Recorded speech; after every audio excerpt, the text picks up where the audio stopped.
नमस्कार दोस्तों, आप सभी का स्वागत है हमारे YouTube चैनल युक्ति आश अकेडमी में। इस चैनल के माध्यम से प्रतिदिन परीक्षा पे करंट अफेयर्स MCQ के रूप में पढ़ाया जाएगा। शुरू करते हैं 27 सितंबर के सवाल से।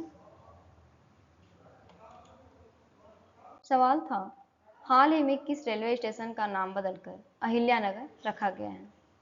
4 विकल्प हैं, अहमदनगर, कानपुर, वाराणसी, वहीं मुंबई। सही विकल्प है अहमदनगर। अहमदनगर का नाम बदलकर अहिल्यानगर रखा गया है। यह 18वीं सदी की प्रतिष्ठित मराठा रानी अहिल्याबाई होलकर के सम्मान में किया गया। बात करें अहिल्याबाई होलकर की, तो इनका जन्म 1725 और 1795 में इनकी मृत्यु हुई थी। वहीं ये मराठा साम्राज्य के होलकर वंश की प्रसिद्ध रानी थी। इन्हें उनकी दयालु और शासन, प्रशासनिक कुशलता और मंदिर निर्माण कार्यों के लिए जाना जाता था। वह जन कल्याण, महिलाओं के अधिकार और आध्यात्मिक वास्तुकला की प्रेरक थी। इनके शासनकाल की बात करें, इनके शासनकाल में इंदौर एक समृद्ध शहर बना और इनका योगदान जो कि न्याय, ईमानदारी और नेतृत्व का प्रतीक माना जाता है। शुरू करते हैं आज के सवाल से। सवाल है, विश्व हृदय दिवस कब मनाया जाता है? 4 विकल्प हैं, 24 सितंबर, 25 सितंबर, 29 सितंबर या 21 अक्टूबर। सही विकल्प है 29 सितंबर। यह प्रारंभ हुआ 2000 में, जो कि विश्व हृदय संघ की पहल शुरू हुई उस समय। इसके उद्देश्य की बात करें तो ये हृदय रोग और स्ट्रोक जैसे बीमारियों के प्रति लोगों में जागरूकता फैलाना, वहीं स्वस्थ जीवन शैली अपनाने और हृदय रोग की रोकथाम को बढ़ावा देना है। हमें हृदय स्वास्थ्य पर लगातार निगरानी रखनी चाहिए, ये इसकी थीम है, डोंट मिस अ बीट।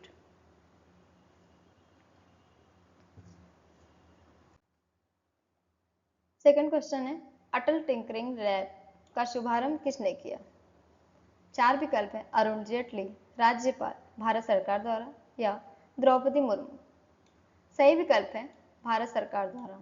ये नीति आयोग के अटल इनोवेशन मिशन में ATL साथी और फ्रंटियर रीजन प्रोग्राम का शुभारंभ कश्मीर विश्वविद्यालय में किया गया। इस अवसर का उद्घाटन जो कि केंद्रीय विज्ञान एवं प्रौद्योगिकी राज्य मंत्री डॉक्टर जितेंद्र सिंह ने किया था। वही भारत सरकार द्वारा ये अटल इनोवेशन मिशन के तहत शुरू किया गया और एक ये प्रमुख कार्यक्रम था।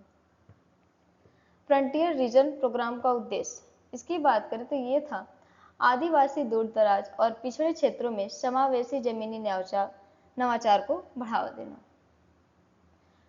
ATL साथी, इसके उद्देश्य की बात करें तो ये है, जैसे लैब प्रदर्शन की निगरानी करना, मेंटरशिप सपोर्ट प्रदान करना और वहीं शिक्षक प्रशिक्षण मॉड्यूल्स उपलब्ध कराना और सहकर्मी सहयोग को प्रोत्साहित करना।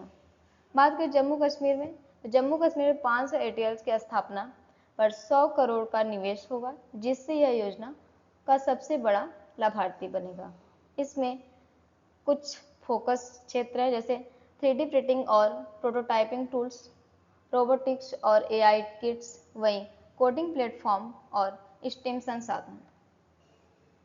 यह पहल विद्यार्थियों को भविष्य उन्मुख कौशल विकसित करने और स्थानीय समस्याओं के समाधान खोजने और विकसित भारत 2047 की दृष्टि से जुड़ने में मदद करेगी। अगला सवाल है, आयुर्वेद आहार उत्पादों के लिए किसने लाइसेंसिंग पोर्टल लॉन्च किया? 4 विकल्प हैं, FSSAI ने या ONGC ने, WHO ने या RBI ने। सही विकल्प है FSSAI, इन्होंने किया। भारतीय खाद्य सुरक्षा और मानक प्राधिकरण, इन्होंने आयुर्वेद आहार उत्पादों के लिए अपने food safety compliance system portal पर एक विशेष लाइसेंसिंग और पंजीकरण सुविधा शुरू की है। यह कदम पारंपरिक आयुर्वेदिक खाद्य प्रथाओं को आधुनिक और खाद्य सुरक्षा नियमों के तहत मानकीकृत और औपचारिक बनाने की दिशा में एक बड़ा प्रयास था। आयुर्वेदिक आहार, आयुर्वेद आहार की बात करें तो ये पारंपरिक खाद्य उत्पाद हैं जो प्राचीन ग्रंथों और सिद्धांतों पर आधारित होते हैं। इनका उद्देश्य होता है व्यक्तिगत पोषण, जैसे प्रकृति या सही सूचनाओं के अनुसार प्रदान करना होता है और इन्हें आयुर्वेदिक उपचारों के साथ जोड़ा जा सकता है। अगला सवाल है, फीफा ने विश्व कप 2026 के लिए शुभंकर के रूप में क्या लॉन्च किया है? 4 विकल्प हैं, मेपल एक मुश्त, जायू एक जगुआर, क्लच एक गंजाजी और या ये सभी। सही विकल्प है ये सभी। ये तीनों शुभंकर हैं जो विश्व कप 2026 के लिए लॉन्च किए गए हैं। 2026 फीफा विश्व कप जो कि जून से जुलाई 2026 तक अमेरिका, कनाडा और मैक्सिको के 16 शहरों में आयोजित किया जाएगा। यह विश्व का पहला कप होगा जिसमें 48 टीमें भाग लेंगी। यह विश्व कप की एकता, नवीनता और विविधता की मूल अवधारणाओं पर प्रकाश डालेगा।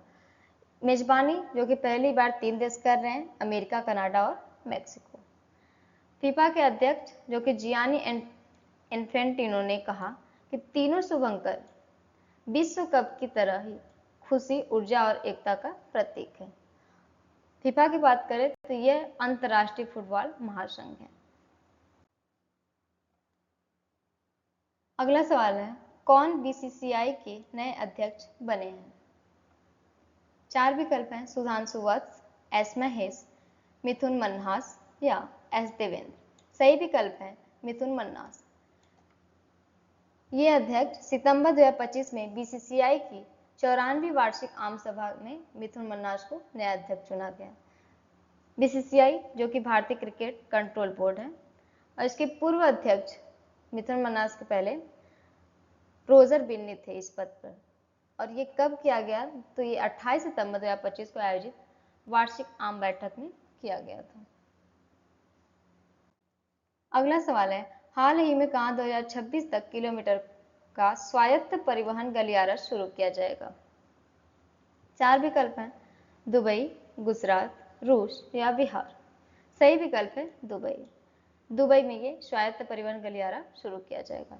दुबई को भविष्य के स्मार्ट सिटी के रूप में विकसित करना इसका उद्देश्य है और सार्वजनिक परिवहन में रोबोटैक्सी, ड्राइवरलेस मेट्रो और स्वायत्त वाटरक्राफ्ट को एकीकृत करना। वहीं इसकी लंबाई की बात करें तो ये 15 किलोमीटर का स्वायत्त परिवहन गलियारा जो कि 2026 तक दुबई में शुरू किया जाएगा। लाभ ट्रैफिक, इसके लाभ की बात करें कुछ तो इसमें ट्रैफिक कम होगा, यात्रियों का समय बचेगा, वहीं प्रदूषण और कार्बन उत्सर्जन घटाने में मदद मिलेगी, सुरक्षित और तकनीकी रूप से उन्नत सार्वजनिक परिवहन उपलब्ध होंगे। ये सब इसके लाभ हैं। देखते हैं अगला सवाल। अगला सवाल है, सीएसआईआर की स्थापना कब की गई थी? 4 विकल्प हैं, 26 सितंबर 1942, 25 सितंबर 1987 या 2 अक्टूबर 1945, 5 जनवरी 1973। सही विकल्प है 26 सितंबर 1942। ये वैज्ञानिक एवं औद्योगिक अनुसंधान परिषद, इसे इंग्लिश हिंदी में बोला जाता है सीएसआईआर को। ये 2025 में सीएसआईआर ने अपना 83वां स्थापना दिवस भी मनाया यहीं पे। वही सीएसआईआर भारत का सबसे बड़ा अनुसंधान एवं विकास संगठन है जिसके अधीन देश भर में 35 से अधिक राष्ट्रीय प्रयोगशालाएं हैं। यह भारत की एक स्वास्थ्य संस्था है सीएसआईआर जो विज्ञान एवं औद्योगिक अनुसंधान मंत्रालय के अधीन कार्य करती है। इसके मुख्यालय की बात करें ये नई दिल्ली में है। अगला सवाल है, वर्ष 2025 में कुल कितने भूवैज्ञानिकों को राष्ट्रीय भूविज्ञान पुरस्कार 2024 से सम्मानित किया गया? 4 विकल्प हैं, 15, 20, 30 या 25 पुरस्कारों से। सही विकल्प है 20 पुरस्कारों से। ये वर्ष 2025 में 26 सितंबर को आयोजित एक समारोह में राष्ट्रपति द्रौपदी मुर्मू ने 20 भूवैज्ञानिकों को राष्ट्रीय भूविज्ञान पुरस्कार से सम्मानित किया, जिसमें 12 पुरस्कार विभिन्न श्रेणियों में प्रदान किए गए। वही इसके उद्देश्य की बात करें, इसका उद्देश्य था खनिज खोज, खनन और भूविज्ञान में उत्कृष्ट योगदान के लिए ये पुरस्कार दिए गए। इसके स्थान की बात करें तो ये राष्ट्रपति भवन का सांस्कृतिक केंद्र था, वहां पे इसे दिया गया था। अगला सवाल है, भारत का पहला सेंट्रल टिश्यू बैंक कहाँ लॉन्च किया गया? 4 विकल्प हैं, कर्नाटक, दिल्ली, आंध्र प्रदेश या हरियाणा। सही विकल्प है दिल्ली। भारत का पहला सेंट्रल टिश्यू बैंक जो कि Maulana Azad institute of dental sciences Delhi में लॉन्च किया गया। यह बैंक जो कि डिपार्टमेंट ऑफ पीरियोडोंटोलॉजी में स्थापित किया गया है और इस बैंक का लक्ष्य है जो कि हड्डी और अन्य ऊतक को संग्रहित करना और उन्हें अस्पतालों में रोगियों को उपलब्ध कराना ताकि उन्हें बाजार से महंगी सामग्री न खरीदनी पड़े। वहीं इसके उद्घाटन की बात करें किसने किया, तो स्वास्थ्य मंत्री पंकज सिंह ने किया। कब किया? ये 23 सितंबर 2025 को किया है। अगला सवाल है, भारत के किस प्रसिद्ध मंदिर में तीर्थयात्रियों के लिए भारत का पहला एआई आधारित कमांड सेंटर स्थापित किया गया है?